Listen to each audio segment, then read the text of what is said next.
Pan कार्डचे नियम आता पूर्णपणे बदलणार आहेत।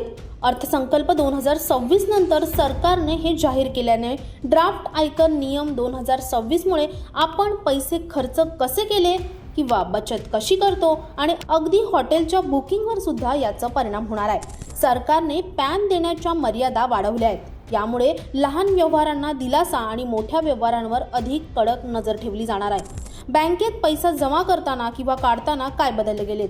आता बँक खात्यातून वर्षभरात एकूण 10 लाख रुपयांपेक्षा जास्त रक्कम जमा किंवा काढली तरच पॅन देणे बंधनकारक असणार आहे।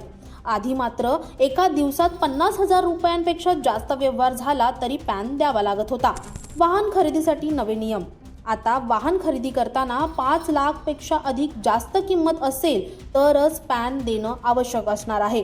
महत्त्वाची बाब म्हणजे या नियमात आता दुचाकी वाहनांचाही समावेश करण्यात आलाय। हॉटेल, रेस्टॉरंट किंवा कार्यक्रमांचा खर्च।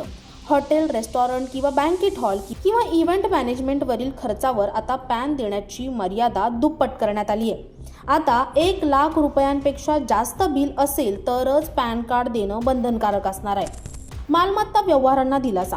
घर किंवा फ्लॅट किंवा खरेदी विक्रीला किंवा भेटवस्तू अशा जॉईंट डेव्हलपमेंट ॲग्रीमेंटसाठी पॅनची मर्यादा 10 लाखावरून थेट 20 लाख रुपये करण्यात आली आहे। विमा पॉलिसींचे नवे नियम। आता विमा पॉलिसी घेताना पॅन देणं पॉलिसीच्या सुरुवातीला बंधनकारक असणार आहे।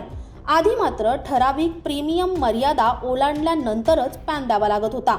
क्रिप्टो एक्सचेंजना आता ग्राहकांची माहिती थेट आयकर विभागाला द्यावी लागणार आहे। सरकारचे डिजिटल चलन म्हणजे CBDC डिजिटल रुपया आता अधिकृत इलेक्ट्रॉनिक्स पेमेंट माध्यमात मानले जाणार आहे। या बदलांचा थेट परिणाम काय असणार आहे?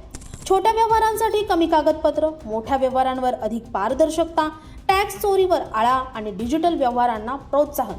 एकूणच काय, पॅन नियमांवरील हे बदल सामान्य नागरिकांसाठी सोपे पण मोठ्या आर्थिक व्यवहारांसाठी अधिक कडक करण्यात आले। तुम्हाला एकूणच या नियमांविषयी काय वाटतं आम्हाला कमेंटमध्ये नक्की कळवा आणि अशाच नवनवीन व्हिडिओसाठी नवशक्ती YouTube पेजला लाईक, शेअर आणि सबस्क्राईब करायला विसरू नका। धन्यवाद।